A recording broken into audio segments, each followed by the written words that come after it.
Finally आपली जी board exam आहे ना ती संपलेली आहे आणि विद्यार्थ्यांचे 3 ते 4 कॉमन डाऊट्स आहेत जे सतत विचारले जातात। आता आमच्यासुद्धा जे पर्सनल मेंटरशिपमधली मुलं आहेत ना त्यांचेसुद्धा हेच डाऊट आहेत की क्रॅश कोर्समध्ये खूप फास्ट सिलेबस कव्हर केला जातो, म्हणावा तितका सेल्फ स्टडीसाठी वेळ मिळत नाही, हा पहिला डाऊट। दुसरा, कितीही थिअरी कव्हर केली, कितीही कन्सेप्ट क्लिअर केल्या तरीसुद्धा PYQ सॉल्व होत नाहीत, प्रॉब्लेम येतोच आहे। आणि तिसरा, फिजिक्सच्या न्यूमरिकलमध्ये खरंच खूप डिफिकल्ट आहेत। ही 3 डाऊट्स मुलांचे मला येत आहेत।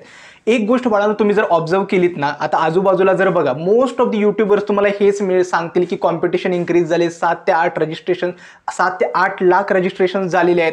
बाळांनो एक गोष्ट लक्षात ठेवा की हे जे आहे टॉपिक की कॉम्पिटिशन इन्क्रीज झाले, यावर्षी कट ऑफ पडणार, दरवर्षी सगळं हेच बोलत असतात, ठीक आहे। जरी कॉम्पिटिशन इन्क्रीज झालं असेल, रजिस्ट्रेशनचे म्हणजे CETचे ॲप्लिकेशन फॉर्मचे रजिस्ट्रेशनचा नंबर वाढला म्हणजे कॉम्पिटिशन इन्क्रीज होत नाही। त्याच्यामध्ये सिरियसली अभ्यास करणारी मुलं किती आहेत?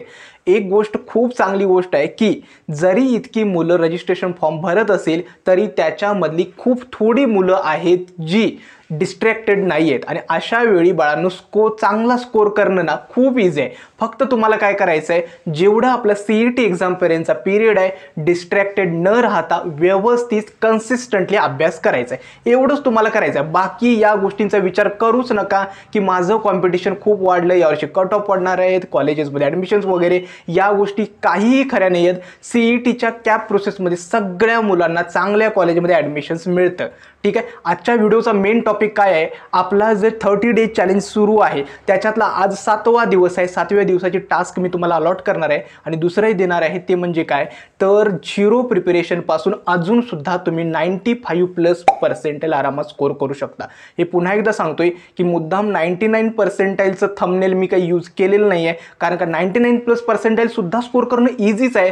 फक्त हे सांगतोय की आता जरी प्रिपरेशन केलं तरी 95+ तुम्ही आरामात स्कोर करू शकता। त्याच्यासाठी 5 स्टेप्स सिंपल सांगणार आहे ज्या आजपासून तुम्हाला फॉलो करायच्या आहेत। दुसरी एक गोष्ट बाळांनो म्हणजे आमच्या ज्या mega mock test series plus personal mentorship program जो आहे त्याला लॉन्च करून 1 आठवडा झाले आणि तुम्हा सगळ्यांचे आभार, कारण का 200+ विद्यार्थी ऑलरेडी एनरोल झालेले आहेत। आणि ही काळजी करू नका की तुम्हाला फक्त आम्ही टेस्ट सिरीज प्रोव्हाइड करत नाही आहे, त्याच्यासोबत तुम्हाला पर्सनल मेंटरशिप मिळतं ज्याच्यामध्ये तुम्ही पर्सनली माझ्याकडून तुमचे काहीही डाऊट्स असतील ते सगळे सॉल्व केलेले असतील, तुमच्या प्रिपरेशनमध्ये असतील, तुमचे स्कोर इम्प्रूव्हमेंटमध्ये असेल, ते सगळे डाऊट्स तुम्ही डायरेक्टली माझ्याशी कनेक्ट होऊ शकता। ज्या कुणाला एनरोल करायचं आहे अजूनसुद्धा रजिस्ट्रेशन स्टार्ट आहेत, तो रजिस्ट्रेशन अराउंड 10 एप्रिलपर्यंत स्टार्ट आहे, तुम्ही कधीही एनरोल करू शकता। तर सगळ्यांना नमस्कार, मी संदीप मिलके, PICT स्टुडंट। सुरुवात करूया आजच्या नवीन व्हिडिओला।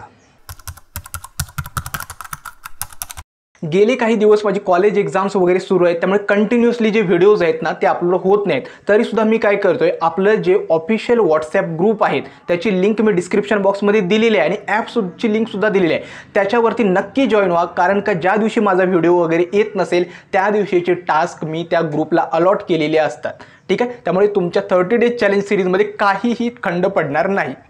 आजच्या दिवसाची टास्क कोणकोणते ती सांगतो। तर आजच्या दिवसासाठी तुमच्याकडे फिजिक्ससाठी थर्मोडायनॅमिक्सचा जो चॅप्टर आहे तो तुम्हाला कंप्लीट करायचा आहे। फिजिक्सचा थर्मोडायनॅमिक्स चॅप्टर तो 2 दिवसा म्हणजे आज आणि उद्या या वेळेमध्ये तुम्हाला कव्हर करायचा आहे। चॅप्टर कसा कव्हर करणार, 1 शॉट लेक्चरमध्ये लवकरात लवकर थिअरी कव्हर करायची, तुमच्या क्रॅश कोर्समधून असेल किंवा तुमच्या कोचिंग सेंटरमधून असेल। त्याच्यानंतर 2024 पासून उलटे PYQ सॉल्व करायला स्टार्ट करायचे। 2024चे पहिल्यांदा, 2023, त्यानंतर 2022 आणि त्यानंतर 2021। ज्यावेळी वाटतंय की माझे मॅक्सिमम PYQ मला सॉल्व होत आहेत, स्टॉप करायचे, पुढच्या चॅप्टरवरती मूव्ह ऑन करायचं, ठीक आहे। मात्र लास्ट 2 ते 3 इयर्सचे जे PYQs आहेत ना ते मात्र तुम्ही परफेक्ट करा। आता केमिस्ट्रीसाठी काय आहे, केमिस्ट्रीसाठी इलेक्ट्रोकेमिस्ट्री चॅप्टर आज तुम्हाला करायचं आहे। 2 दिवसांचा वेळ दिला आहे, आज आणि उद्या। जर चॅप्टर लवकर कव्हर झाला तर मागच्या कन्सेप्ट सुद्धा रिवाइज करा। टेक्स्टबुक केमिस्ट्रीसाठी म्हणजे मस्ट आहे। टेक्स्टबुकमधले न्यूमरिकल्स, त्याचे फॉर्म्युले सगळे एका पेजवरती नोट डाऊन करून ठेवायचे, ते पाठांतर करायचे। जेवढे MCQs PYQs इलेक्ट्रोकेमिस्ट्रीचे भेटतील तेवढे सॉल्व करायचे। मॅथमॅटिक्ससाठी आहे तो काल आपण वेक्टर चॅप्टर कंप्लीट केलाय, आज आहे line and plane. Line and plane सुद्धा आज आणि उद्या म्हणजे 2 दिवसामध्ये हा चॅप्टर कव्हर करायचा आहे। 8 मार्क्सचा चॅप्टर आहे, इम्पॉर्टंट चॅप्टर आहे, स्किप करू नका। मुलांना प्रॉब्लेम काय येतो, लाईन अँड प्लेन समजत नाही, ठीक आहे, परंतु खरंच खूप इझी आहे. फक्त इक्वेशन्स काढायला आली, समजली ना तुम्हाला, होऊन जातं. तुम्ही काय करा, यूट्यूबवरती एक नेहा अगरवाल मॅथमॅटिकली इन्क्लाइंड नावाचं यूट्यूब चॅनल आहे, त्यांच्यावरती वन शॉट लेक्चर्स चॅनलवरती नक्की असतील, ते बघा. कारण का थिअरॉटिकली त्यांनी खूप चांगल्या प्रकारे ते कन्सेप्ट सांगितले. हा सुद्धा चॅप्टर 2 दिवसांसाठी आहे, इम्पॉर्टंट चॅप्टर आहे, तो कव्हर करायचा आहे आज आणि उद्या, ठीक आहे. हे होतं आजच्या आपल्या 30 डेज चॅलेंजमधली फिजिक्स, केमिस्ट्री आणि मॅथमॅटिक्सचं टार्गेट्स. आता 0 to 95% तुम्ही कसं स्कोर करू शकता ते तुम्हाला सांगतो. त्या अगोदर थोडक्यात जो आमचा personal mentorship plus mega mock test series program आहे त्याच्याबद्दल थोडक्यात सांगतो. एक तर total 20 full syllabus test as like MHT CET 2025, म्हणजे तोच इंटरफेस तुम्हाला मिळणार आहे. तुम्हाला क्वेश्चन सर्पिंग वगैरे सेम प्रोसेस सगळं आहे. टोटल 150 क्वेश्चन्स आहेत, 3 तासाचा वेळ आहे. त्याच्यामध्ये तुम्हाला ॲज अ CET लाईक तुम्हाला टेस्ट अटेम्प्ट करू शकता. त्यानंतर इन्स्टंटली ज्यावेळी टेस्ट अटेम्प्ट करता त्यावेळी ॲट टेस्टनंतर तुम्हाला रिझल्ट डिस्प्ले होतो. प्रत्येक क्वेश्चनचा डिटेलमध्ये सोल्युशनसुद्धा तुम्हाला बघता येतं, ठीक आहे. तिसरं असणार आहे म्हणजे काय, याच्यामध्ये तुम्हाला टॉपर्सची काही शॉर्ट नोट्स आहेत, जे गेल्या वर्षीचे टॉपर्स वगैरे आहेत त्यांची सुद्धा शॉर्ट नोट्स वगैरे प्रोव्हाइड केलेले आहेत. आणि सगळ्यात महत्त्वाची गोष्ट म्हणजे काय बाळांनो, पुढच्या 40 दिवसांमध्ये पर्सनल मेंटरशिप प्रोग्राम. हा प्रोग्राम असा असतो की तुम्ही डायरेक्टली माझ्याशी व्हॉट्सॲपवरती किंवा कॉल्सवरती कनेक्ट असता. जर वाटलं एखाद्या गोष्टीमध्ये तुमच्या प्रिपरेशन व्यवस्थित होत नाही, स्कोर इम्प्रूव्ह होत नाहीत, काही प्रॉब्लेम्स वगैरे येतात, तर डायरेक्टली तुम्ही मला कॉल्स किंवा व्हॉट्सॲपवरती तुमचे डाऊट्स विचारू शकता. हा असतो पर्सनल मेंटरशिप प्रोग्राम. त्यानंतर वीकली लाईव्ह सेशन्स, ज्याच्यामध्ये तुम्हाला कम्प्लिटली गाईड केलं जातं, तुमच्या पेरेंट्सला सुद्धा. त्यामुळे ज्या कुणाला या personal mentorship program plus mega mock test सिरीजमध्ये एनरोल करायचं आहे, डिस्क्रिप्शन बॉक्समध्ये ॲपची लिंक दिली आहे, त्याच्यावरती नक्की जॉईन व्हा. ॲपमध्ये गेला तर स्टोअर सेक्शनमध्ये तो प्रोग्राम दिलेला आहे, ठीक आहे. हे होतं आमच्या ज्या पर्सनल मेंटरशिप प्रोग्राम होतं त्याच्याबद्दलची माहिती. आता येतो की 0 लेवल प्रिपरेशनपासून जर तुम्ही स्टार्ट केलं तर 95% तुम्ही कसे स्कोर करू शकता. एक म्हणजे काय, मुलांना सगळ्यांना वाटतं की माझं सिलेबस व्यवस्थित कव्हर आहे, परंतु PYQ सॉल्व्ह होत नाहीत, MCQ प्रॅक्टिस होत नाही. एक बाळांनो करायचं आहे, या पुढच्या 40 ते 45 दिवसामध्ये मॅक्सिमम सिलेबस कसा कंप्लीट होईल याच्यावरती आपला फोकस होत आहे. 95+% जर तुम्हाला हवे असतील ना, जेवढा शक्य असेल तेवढा सिलेबस कव्हर करायचा आहे.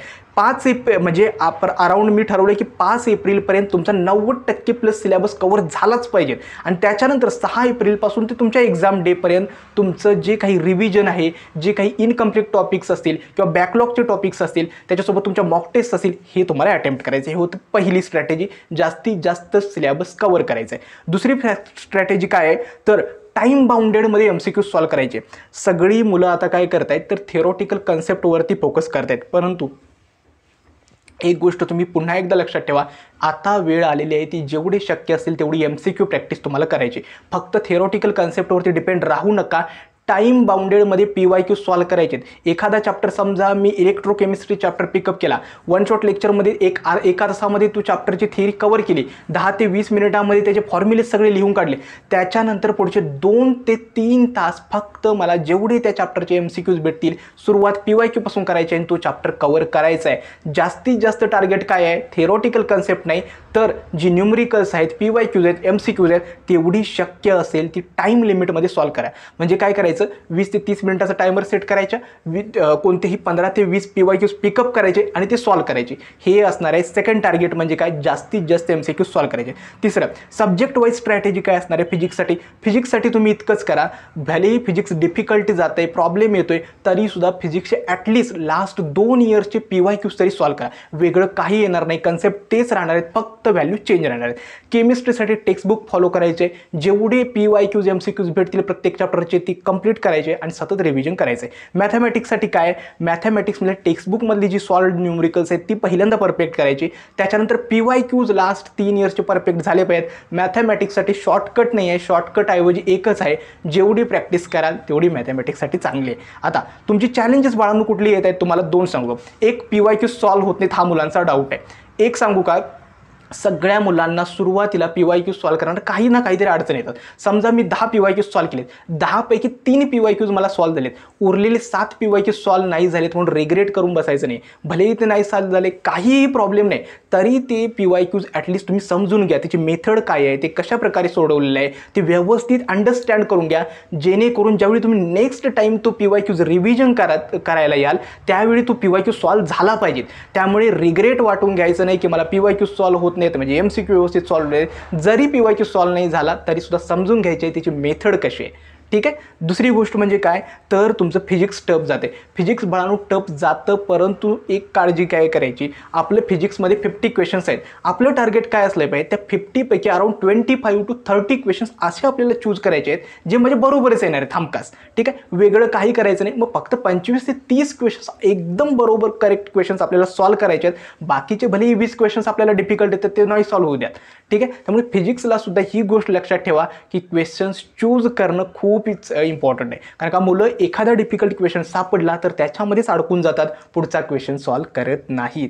हेच 2 कॉमन डाऊट्स आहेत. आय होप तुम्हाला आजचा हा व्हिडिओ समजला असेल. अजून देखील कोणत्या टॉपिकवरती व्हिडिओ असेल ना ते देखील मला कमेंट सेक्शनमध्ये सांगा. आणखीन एक गोष्ट, mega mock test series plus personal मेंटरशिपमध्ये नक्की जॉईन व्हा.